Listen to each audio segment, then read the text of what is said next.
마가복음 말씀 보겠습니다. 마가복음 8장 27절에서 9장 1절입니다. 마가복음 8장 27절에서 9장 1절 말씀 교독하겠습니다. 예수와 제자들이 빌립보 가이사랴 여러 마을로 나가실새 길에서 제자들에게 물어 이르되 사람들이 나를 누구라고 하느냐? 제자들이 여짜와 이르되 세례 요한이라 하고 더러는 엘리야 더러는 선지자 중에 하나라 하나이다.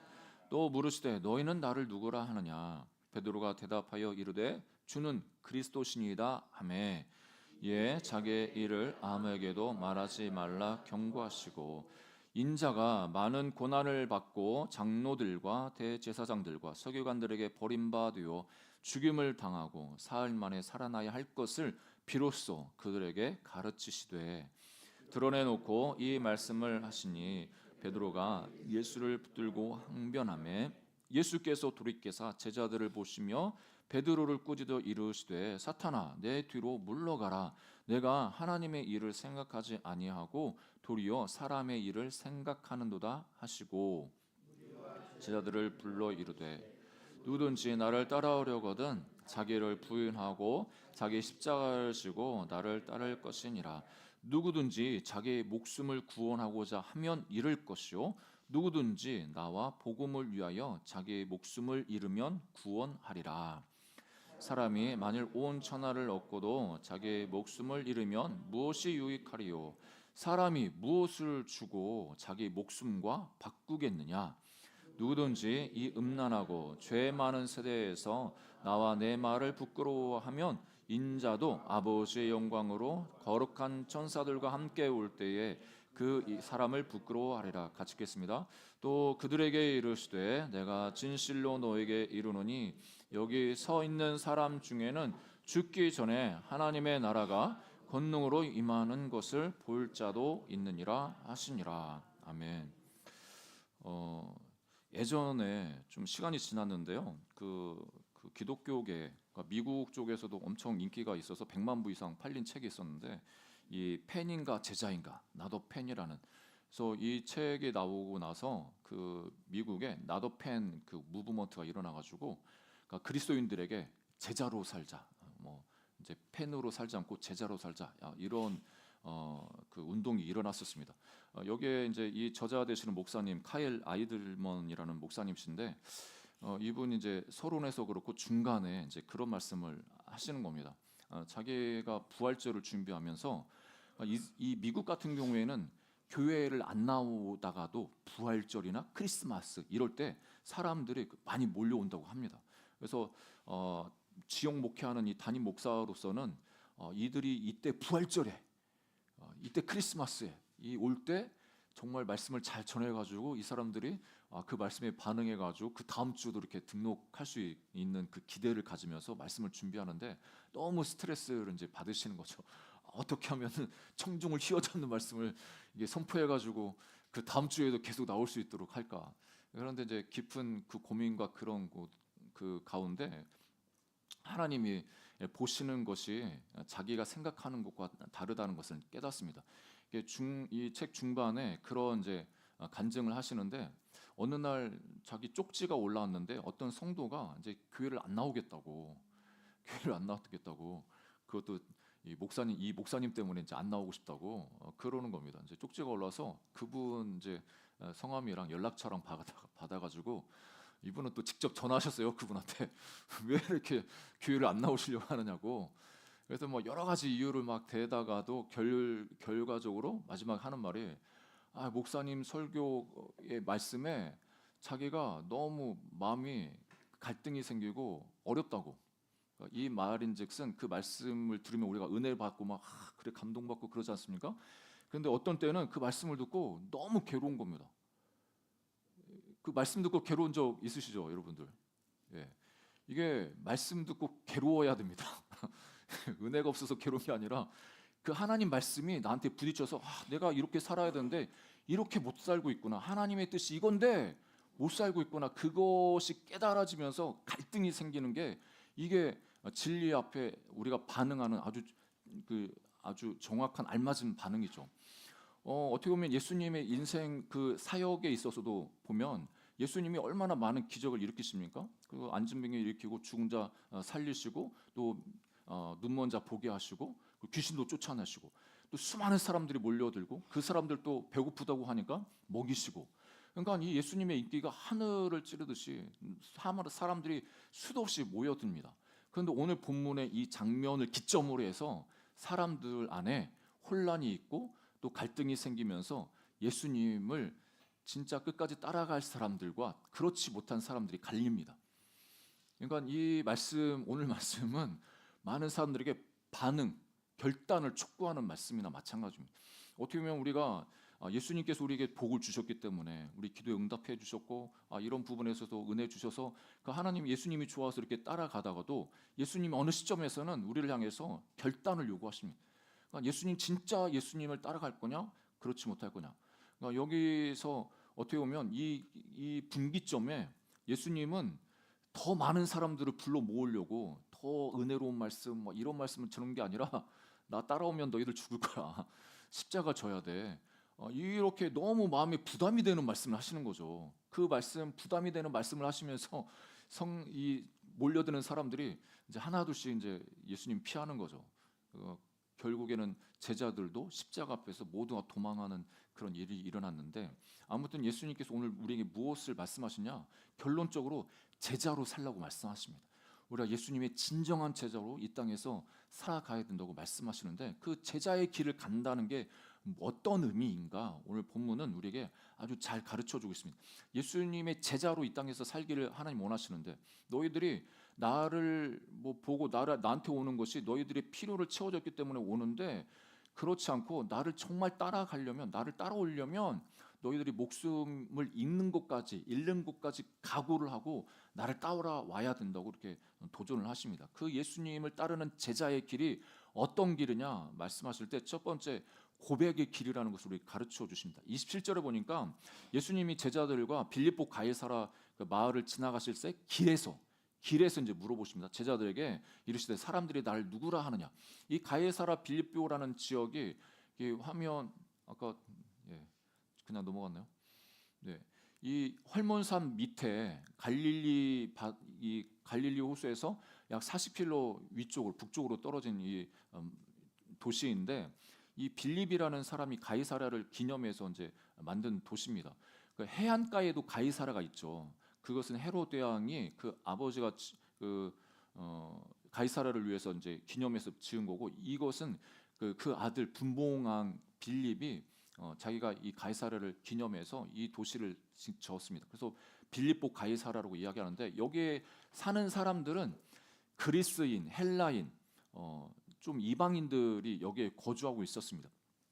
이 도시는 우상 숭배도 많이 행해지고 있는 도시였고 아무튼 이 이방 지역에 예수님이 제자들과 함께 전도 사역을 하시면서 이 지역에 오셔서 예수님이 대뜸 물어보시는 거죠. 사람들이 나를 누구라 하냐? 이렇게 물어보시니까 이 제자들이 이야기를 합니다. 예수님이 자기 인기가 얼마나 그 많은지 여론조사 겸해서 이런 질문을 하신 거가 아니라 그 다음 질문을 위해서 미리 이제 이 말씀하시는 건데 사람들은 누구를 하느냐? 그럴 때 28절에 제자들이 세례 요한이라고 하고 더러 엘리야 그다음에 더러는 선지자 중에 하나다 이렇게 말하고 있습니다. 그러니까 헤롯 안티파스가 이 세례 요한의 목을 참수해서 이제 죽였지 않습니까? 그럴 때 이제 예수님께서 사역하실 때 많은 사람들이 예수님께 몰려드니까 자기가 죽인 세례 요한이 다시 살아난 거 아니냐 이런 말을 합니다. 그 말이 사람들에게 이렇게 소문이 퍼져서 이 예수님을 보고 세례 요한이 다시 살아나신 분 이렇게도 이야기를 했고 그 다음에 엘리야라고도 이야기했습니다. 여러분 엘리야라고 하면 우리가 말라기에 보면 엘리야가 올 것을 예언을 하지 않습니까? 그 엘리야는 메시아가 오기 전에 그 길을 예비하기 위해서 하나님 보내신 선지자라고 이야기합니다.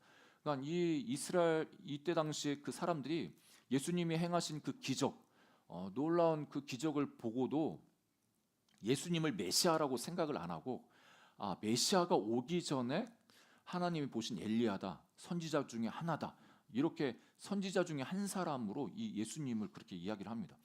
그럴 때 예수님께서 이 제자들에게 물어보시죠. 29절에 보니까 너희는 나를 누구라 하느냐. 그러니까 남들이 나를 향해서 누구라 하는 거 그거 중요하지 않고, 그러면 너희들은 나를 누구라 하느냐. 이게 기독교 복음도 마찬가지입니다. 예수님께서 우리에게 원하시는 것은 뭐 내 배우자가 예수님에 대해서 뭐라고 얘기하느냐, 내 부모님이 예수님에 대해서 뭐라고 얘기하느냐, 그것 아무 상관없습니다. 나는 하나님을 향해서, 예수님을 향해서 누구라 하느냐, 이게 정말 중요한 질문이고, 이 질문 앞에 직면해서 하나님 앞에 믿음의 고백을 드릴 수가 있어야 됩니다. 이 신앙 고백이죠. 그래서 이 질문 앞에 주는 그리스도시다라고 이 베드로가 이야기합니다. 마태복음 16장 16절에서 17절에 보면 더 그 상황을 자세하게 이야기하는데, 시몬 베드로가 대답하여 이르되 주는 그리스도시요 살아계신 하나님의 아들이시니이다. 예수께서 대답하여 이르시되 바요나 시몬아 내가 복이 있도다. 이를 내게 알게 한 이는 혈육이 아니요 하늘에 계신 내 아버지시니라. 그러니까 이 제자들도 어떻게 보면 자기들이 기다리는 구약 이 배경을 가지고 살았던 유대인들이기 때문에 메시아가 올 것들을 기대하고 있었는데, 그 예수님이 오셔서 행하시는 그 일들을 보니까 구약에서 예언했던 메시아가 행하는 그 일들을 이 예수님이 행하시는 겁니다. 아, 예수님이 진짜 메시아구나. 그렇지만 그 구약적인 사고방식을 가지고 있기 때문에 이 메시아는 정치적으로 군사적으로 우리들을 해방시킬 거야, 이런 기대를 가지고 예수님을 바라보면서 예수님은 그리스도십니다, 이렇게 고백을 하는 거죠. 그리고 이 고백이 이 하나님께서, 아버지께서 계시해 주셔서 그 예수님을 메시아로 고백할 수 있다고 예수님께서 이야기를 하십니다. 여러분, 예수님이 그리스도이심을 여러분 믿으십니까? 그리고 여러분 자신의 그리스도이심을 여러분 믿으시죠? 고백하셨죠? 잘 하셨습니다. 정말 우리 예수님만이 우리가 해결할 수 없는 그 죄악의 문제, 죽음의 문제, 그 모든 문제를 해결할 수 있는 유일한 길이요 진리요 생명 되신 분이십니다. 그 예수님을 나의 구주, 나의 하나님, 이렇게 인격적으로 그 하나님을 만나는 것 너무나 중요합니다. 그것을 고백하는 것 너무나 중요합니다. 그런데요, 여러분, 제가 어떤 목사님이 군 생활에서 이제 겪었던 걸 이야기를 들어보니까 이런 경우도 있더라고요. 여러분, 군대 가면은 군종 목사도 있고 이 법사도 있지 않습니까? 저 이렇게 스님이라고 하죠. 근데 그 한 자기 부대에 법사님이 계신데 이분이 너무 열정적인 분이신 거예요. 자기 불교 행사만 오시는 게 아니라 기독교 행사에도 참석하시고 예배드리시고, 이분이 CCM을 얼마나 기가 막히게 잘 부르시는지, 찬송가도 너무 잘 부르시고, 근데 어느 모임에서 기도를 시켰는데 기도를 아주 유창하게 하고 마지막에 예수 그리스도 이름으로 기도합니다. 아멘. 주변에 있는 사람들이 너무 놀라가지고, 아니 어떻게 스님이 예수님의 이름으로 그렇게 기도해요? 이렇게 이야기를 하니까 예수님의 이름으로 기도하는 거 기독교 공식 아닙니까? 여러분, 우리가 생각할 때 예수님의 이름으로 기도하면 다 응답된다 우리가 믿고 있지만, 어떤 경우에서는 그걸 그냥 단순히 공식, 예수님이 그리스도이십니다 이런 고백을 단순히 교회 오면 그렇게 고백해야 천국 가니까 하는 그 고백 정도로만 그렇게 고백하는 사람들이 의외로 많습니다. 정말 내 예수님이 내 생명을 구원하시고 죄악 가운데서 나를 구원하신 정말 구원자이고 내 인생과 삶의 주인이신 참 주인이시라, 이거를 정말 인정하고 그 인격적으로 그 예수님을 만나서 그 예수님을 따라가는 분들은 그렇게 많지 않은 것 같습니다. 이 법사도 예수님의 이름으로 기도하고 찬양하고 뭐가 다릅니까? 뭐 앵무새도 예수님이 그리스도이라고 고백을 합니다. 가르쳐 주면. 이게 말의 고백이 말로 끝나면 안 되고, 이것이 우리의 신앙에 있어서 내면화되고 전인격적으로 하나님 앞에 신앙 고백이 될 수 있는 우리 인생, 우리 신앙이 되기를 주의 이름으로 축복합니다. 이 제자의 길을 걷는다는 것은 기본적으로 이 고백이 진정으로 나의 고백으로 고백되어져야 그 제자의 길을 갈 수가 있습니다. 그 다음에 두 번째는 성장의 길을 가야 되는데, 이 제자는 그냥 예수님이 나의 구원자입니다 이걸로 끝나서는 안 되고 계속 믿음이 성장하고 하나님 관점으로 내 삶을 볼 수가 있어야 됩니다.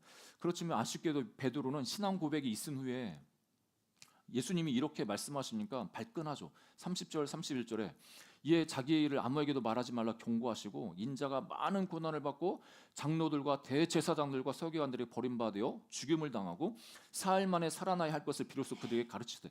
예수님이 그 전에는 이런 말씀 안 하셨어요. 많은 사람들을 치유하고 귀신을 쫓아내고 또 먹을 것을 주고 이럴 때는 자기가 고난 받는다는 말 한마디도 안 하시다가 이제부터 예수님께서 자기가 고난 받을 것을 이야기를 하십니다. 그러면서 이것을 말하지 말라고 하시는데 이 말을 듣고 베드로가 벙쪘겠죠. 베드로만 그렇게 벙쪘겠습니까? 제자들도 이게 뭐냐? 예수님이 메시아여가지고 이제 곧 이 이스라엘 로마의 압박 가운데 있는 우리들을 회복하셔서 우리가 앞으로 정치 지도자로도 이렇게 쓰임 받고 그것들은 좀 기대하고 있는데 예수님이 갑자기 하시는 말이 나는 이제 죽어야 돼.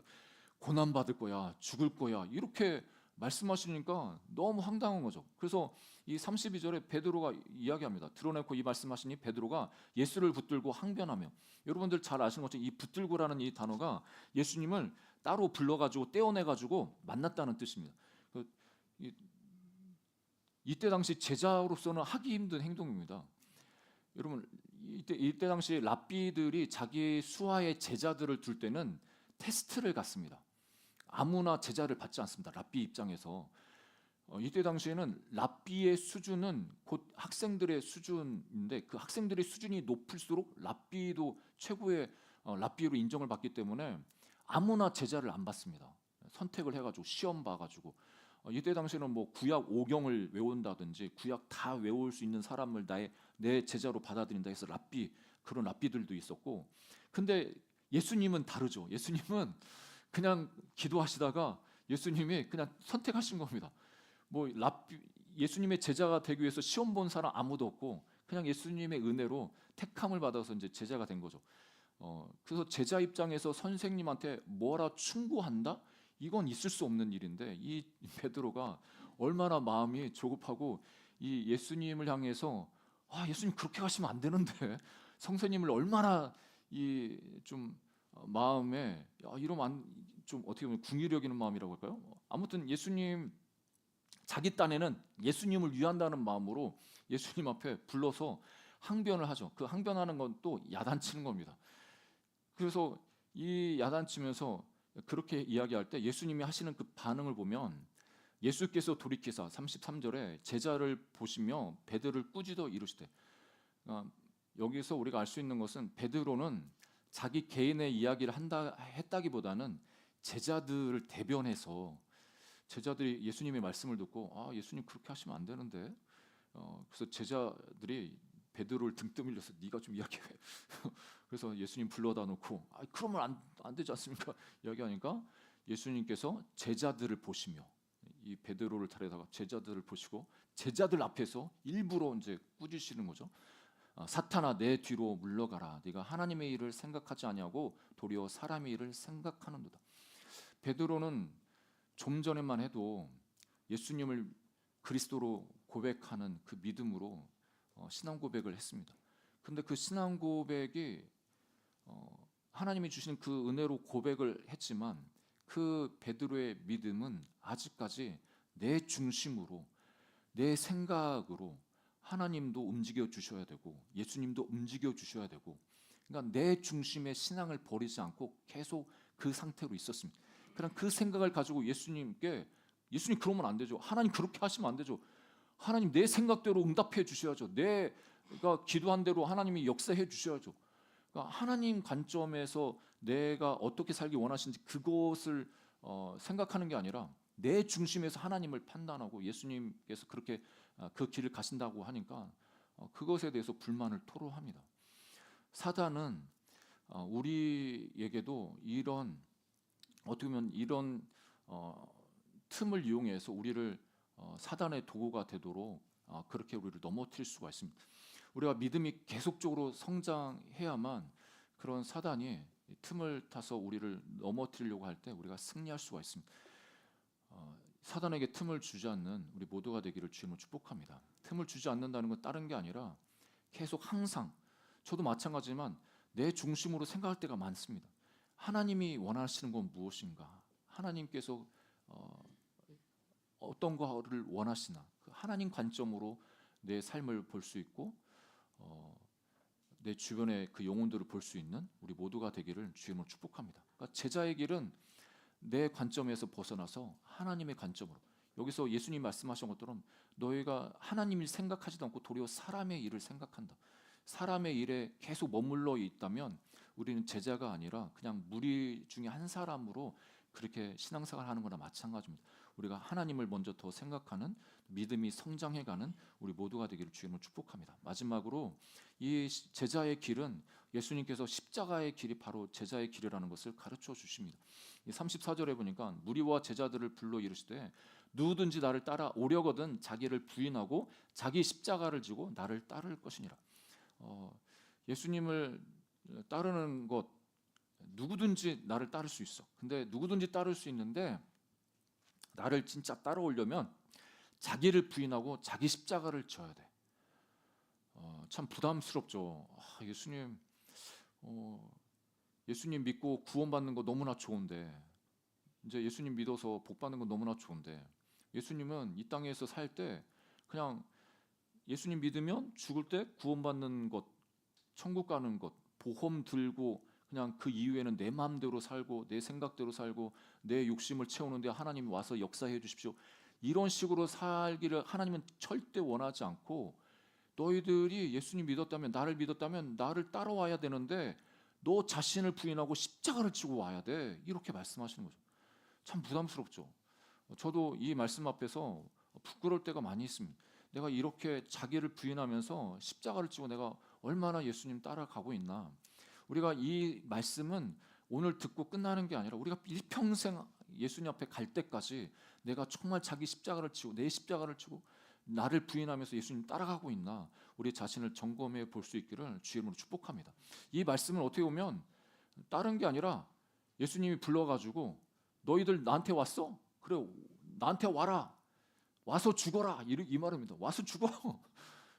와서 너 살아. 이런 게 아니라 와서 죽어. 여기에 이 카야 아일드먼 이 목사님이 이 책에서 아주 그런 표현을 잘 쓰셨습니다. 그러니까 예수님을 따르는 사람들, 수많은 사람들, 팬처럼 예수님으로 인해서 열광하고, 예수님이 주신 그 은혜, 복을 인해서 열광하고 막 열광하는 사람들, 그 사람들 팬인데, 그 팬은 와서 환호만 하고 너 희생해야 돼, 십자가 져야 돼, 자기 부인해야 돼, 이렇게 하면은 등 돌리고 못 들은 척하고 그냥 가버리는.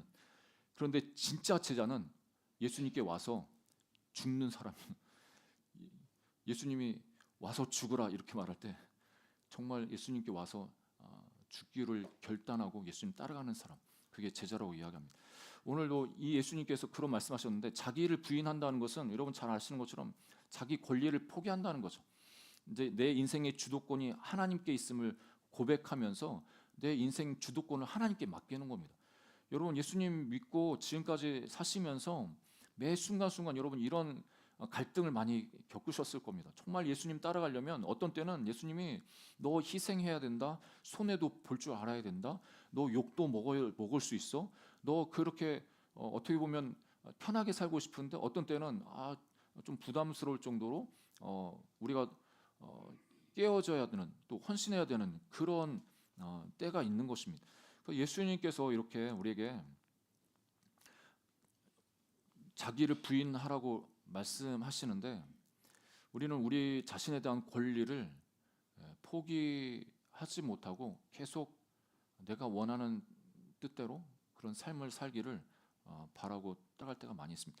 자기 십자가를 지라고 하는 것도 하나님께서 우리에게 맡겨주신 그 사명을 감당하라고 말씀하시는데, 이 복음을 부끄러워하지 않고 복음을 전하는 이 삶에 십자가를 지라고 말씀하십니다. 이 34절 말씀을 하신 다음에 자기 부인하고 십자가 지고 따르는 게 무엇인가에 대한 이 부분에 있어서 어떻게 보면 구체적으로 예시를 들어주는 게 바로 35절부터 이 말씀입니다. 우리가 생각할 때는 그래? 자기 부인하고 자기 십자가 지는 것, 이게 뭐지? 이게 우리의 삶에 어떻게 적용돼야 되지? 이렇게 우리가 의문을 들 수 있는데, 그 해석을 예수님 뭐라고 말하냐면, 누구든지 자기 목숨을 구원하고자 하면 잃을 것이요, 누구든지 나와 복음을 위하여 자기 목숨을 잃으면 구원하리라. 그러니까 복음을 위해서 목숨을 잃는 게 자기 부인하고 십자가 진다고 말하고 있는 것입니다. 그다음에 36절에도 만일 온 천하를 얻고도 자기 목숨을 잃으면 무엇이 유익하냐. 37절에도 사람이 무엇을 주고 자기 목숨과 바꾸겠느냐. 그러니까 예수님은 너희들 나한테 와서 죽어라 그냥 그렇게 말씀하시는 거예요. 와서 좀 죽어. 네 생각도 죽고 혈기도 죽고 네 욕심도 죽고 네 자아도 깨어지고 고집도 죽고 하나님이 원하시는 거, 하나님이 기뻐하시는 거 그것에 네 삶을 드리고 순종하면서 예수님 따라가라고 우리를 도전하고 계십니다. 그러면서 38절에 누구든지 이 음란하고 죄 많은 세대에 나와 내 말을 부끄러워하면, 그러니까 하나님 말씀을 부끄러워하는 것 반대로 하면 하나님 말씀 예수님 믿는 것을 부끄러워하지 않는 것, 이 땅에서 자기 부인하고 십자가 지고 따라가는 삶이라고 말씀하고 있는 겁니다. 우리가 이 땅을 살다 보면 직장에서 일터에서 예수님 믿는다고 얼마나 여러분 핍박을 받고 계십니까? 예, 그리고 핀잔도 받고, 그래서 오히려 손해를 안 보기 위해서 나는 그리스도인이다 이것을 밝히지 않고 싶을 때가 많이 있습니다. 그래야 불이익을 안 당하니까. 그렇지만 그 예수님 앞에 하나님께서 말씀하시기를 너희가 이 음란하고 죄 많은 세대에서 나를 부끄러워하고 내 말을 부끄러워해? 그러면 너희도 하나님이 오실 때 이 거룩한 천사와 함께 예수님이 오실 때 내가 너희들을 부끄러워할 거야. 이렇게 말씀하시는 거예요. 여러분 우리가 복음을 예수님을 부끄러워하지 않고 이 땅에서 당당하게 살아가는 우리 모두가 되기를 주님으로 축복합니다. 예수님께서 디모데후서 3장 12절에 이 사도 바울이 이렇게 도전하죠. 무릇 그리스도 예수 안에서 경건하게 살고자 하는 자는 박해를 받으라. 그러니까 우리가 예수님 따라가기 위해서 경건하게 살려고 몸부림치다 보면 박해를 받을 수밖에 없습니다. 그거 당연합니다. 피할 수가 없습니다.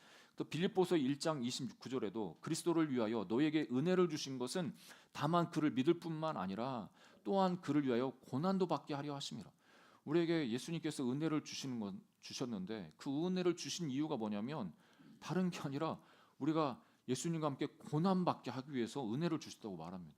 그다음에 누가복음 6장 22절에도 인자로 말미암아 사람들이 너희를 미워하며 멀리하고 욕하고 너희 이름을 악하다 하여 버릴 때에는 너에게 복이 있도다. 예수님께서 성경에 많은 복들을 이렇게 말씀하십니다. 우리가 세상에서 말하는 복, 그러니까 어떻게 보면 물질적으로도 풍성하고 건강하고 또 자녀들도 잘 되고 복이죠. 구약에서도 그것을 복이라고도 이야기하는데, 근데 신약에 와서 더 하나님 나라에 더 확실한 복이 뭐냐면 예수님과 함께 고난받는 게 너희한테 복이야 이렇게 말하는 겁니다. 예수님 믿는다고 왕따를 당하거나 또 어떤 손해를 보거나 이런 것 이거 이렇게 이 땅에서 그런 일을 당하면 여러분 오히려 여러분에게 복이라는 것을 항상 기억하는 저 여러분 되기를 주님을 축복합니다. 하나님께서 저와 여러분을 이 땅에 보내주셔서 제자로 불러주셨습니다. 이 제자의 삶은 오늘 하루만 이 말씀 듣고 사는 게 아니라 매 순간순간 내가 예수님의 제자이고 그 제자로서 예수님을 따라가야 된다는 것을 꼭 기억하면서 이 길을 걸어가는 우리 모두가 되기를 주님을 축복합니다. 제자의 길은 예수 그리스도를 인격적으로 나의 구주로 나의 주인으로 하나님으로 고백하는 신앙 고백의 길입니다. 그 신앙 고백이 말로만 아니라 우리 삶에서 나타나는 그런 삶이 바로 제자의 길입니다. 그리고 믿음이 계속적으로 우리가 성장해야만 예수님 제자로 우리가 계속적으로 만들어질 수 있고 빚어질 수가 있습니다. 그리고 십자가의 길, 자기를 부인하고 십자가를 치는 이 길을 갈 때 제자로서 하나님 앞에 인정받을 수가 있습니다. 제가 마지막으로 이 책을 여러분에게 꼭 한번 추천해 드리고 싶고, 이 책과 함께 90년대 1990년도에 우리나라에 정말 유행이었던 제자입니까? 라는 책도 있습니다. 후안 카를로스 오르티즈라는 목사님이 그 책이 한국 사회, 한국 기독교에 되게 영향력을 미쳤고 제자입니까? 그 책을 통해서 많은 선교단체, 그 전에도 이제 선교단체 제자 훈련 했지만 교회 안에서 이제 제자 훈련 이런 것들이 좀 없었을 때 그 책이 많은 동기부여가 됐습니다. 여러분 우리가 신앙이 예수 그리스도를 따라가는 우리 믿음이 정말 예수님께서 인정하는 제자의 그 길이 되기를 주 이름으로 축복합니다.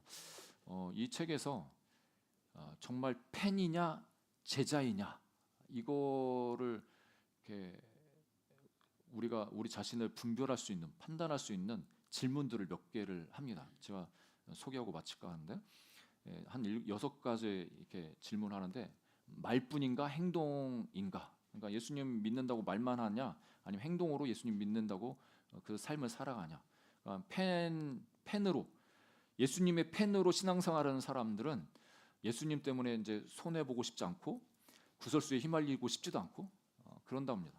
그렇지만 예수님의 제자로 살아가는 사람은 손해 본 흔적이 있는 사람입니다. 내가 예수님 믿기 때문에 손해 본 흔적이 있다. 그럼 제자라고 말합니다.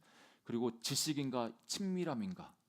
내가 예수님에 관해서, 성경에 관해서, 성경 내용 많은 지식을 알고 있다는 것, 이것만으로 우리가 예수님 나는 제자야 이렇게 말할 수 있는데 그렇지 않다는 거예요. 그건 예수님의 팬도 그런 사람들이고, 예수님을 진정 아는 자, 인격적으로 아는 자가 제자라고 말합니다. 그리고 예수님은 그 다음에 세 번째 질문이 많은 애인 중 한 명 아니면 단 하나뿐인 애인인가?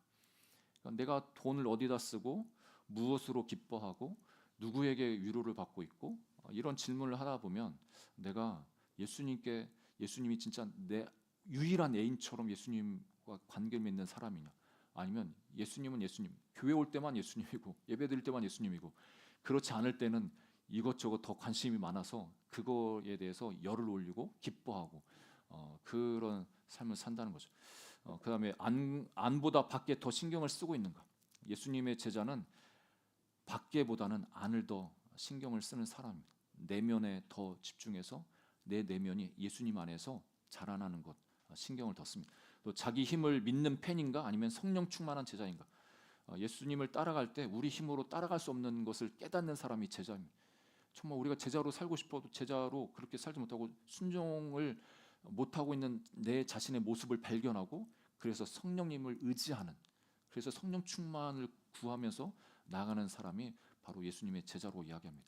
그리고 다음 마지막은 의무인과 관계인가? 예수님을 믿고 헌신하고 따라가는 것이 그냥 의무적으로 종교 생활처럼 그렇게 하는 것인가? 아니면 정말 예수님과의 그 관계 속에서 은혜가 충만하고 하나님이 주신 은혜가 깨달아져서 자발적으로 사랑해서 하는 것인가? 그것을 살펴볼 때 내가 팬으로서 예수님의 팬으로 신앙생활하는가, 예수님의 진짜 제자로 신앙생활하는가를 분별할 수 있다고 말합니다. 에필로그에 한 청년을 소개하고 마무리하고 있는데, 이 청년은 억만장자였습니다. 1800년도에 낙농회사 상속자로 태어났습니다. 윌리엄 보든이라는 사람인데, 이 사람이 고등학교를 졸업하고 부모님의 권유를 받고 세계 일주를 했습니다. 그러니까 돈 많은 부모님은 세계 일주 하라고 이렇게 팍팍 대주나 봅니다. 그래서 세계 일주하면서 시야를 좀 넓히라고 그렇게 했나 봅니다. 근데 이 친구가 예수님을 잘 믿는 친구였기 때문에 유럽, 아시아, 이 중동을 다니면서 복음을 모르는, 복음이 아직 선포되지 않는 그 지역을 보면서 하나님의 부르심을 느낍니다. 부모님 입장에서는 아차 싶었겠죠. 그래서 이 친구가 여행 때 편지를 부모님께 씁니다. 부모님, 나는 하나님께서 나를 선교사로 부르시는 것 같습니다. 선교에 내 삶을 드리겠습니다. 편지를 부모님께 이제 보내죠. 아버지가 이제 여행 마치고 돌아오는 이 친구 에일 대학교에 아주 강제로 집어넣습니다. 공부하라고 강제로 집어넣어서, 그렇지만 이 청년은 내가 예수님만 사랑하고 예수님을 위해서 내 삶을 드리겠다 결정하고 대학 시절에 계속 우리 친구들과 함께 아침에 일어나서 성경 읽고 기도하는 그 모임을 만듭니다. 그 모임이 소그룹 모임이 이 학교에 하나둘씩 만들어지게 돼서 졸업할 때 정도에는 1000개 정도 그런 기도 모임, 성경 함께 묵상하는 모임이 생겼다고 합니다. 근데 이 사람은 대학 재학 중에 이제 아버지가 소청을 하십니다. 억만장자의 아들로 상속을 받습니다. 그럼에도 불구하고 자기가 대학교 들어오기 전에 선교사로 하나님 나를 부르셨다는 그 부르심에 반응하기 위해서 그 재산을 다 뒤로 하고 세계 선교에 반응해서 하기 위해서 이 아랍어를 먼저 배워야겠다. 그래서 이집트로 날아갑니다. 이제 졸업하고 근데 이집트에 건너가서 이분이 척수막염을 걸리게 되는데 척수막염이 걸리고 한 달 뒤 25살 나이로 카이로에서 죽습니다. 카이로에서 이제 생을 마치는데 어떤 사람은 이 윌리엄이라는 이 사람을 보면서 너무 어리석다고, 아니 부모한테 물려받은 그 많은 재산 그걸 가지고 더 좋은 일을 할 수 있고 그럼 되지 뭐 굳이 그렇게 어렵게 그 길을 가려고 하냐, 이렇게 주변에서도 이야기하면서 그 청년의 죽음에 대해서 어리석다고 말하는 사람들이 많이 있었다고 합니다. 그런데 이 분을 통해서 어떻게 보면 예수님 따른다고 해서 가족과 재산과 자기 미래까지 다 내팽개치는 이 사람, 선교사로 파송받아서 선교 사역 한 것도 아니고 그 준비하려고 하는 그 언어 배우려고 갔던 그곳에서 이렇게 생을 맞이했는데, 그런데 이 이야기, 이 친구의 이야기가 들려져서 많은 청년들에게 도전이 돼서 수많은 선교사님들, 뭐 1000여 명 이상 이 청년들이 선교사로 헌신하여서 그렇게 나갔다고 합니다. 그 친구가 가진 성경책에 새 그 단어 문장 이 있었는데 그게 뭐냐면 남김없이, 후퇴 없이, 후회 없이, 남김없이, 후회 없이, 후퇴 없이. 예수님을 따를 때 우리가 남김없이, 후퇴 없이, 후회 없이 끝까지 예수님을 잘 따라가는 우리 모두가 되기를 주님은 축복합니다. 그래서 하나님 나라에서 하나님 앞에 설 때 위례 하늘교회 모든 성도들은 정말 예수님의 정말 찐 제자로 그렇게 살았노라고 칭찬받는 우리 모두가 되기를 주님은 축복합니다. 이 시간 우리 성찬을 대할 때 함께 기도하기를 원하는데요. 하나님께서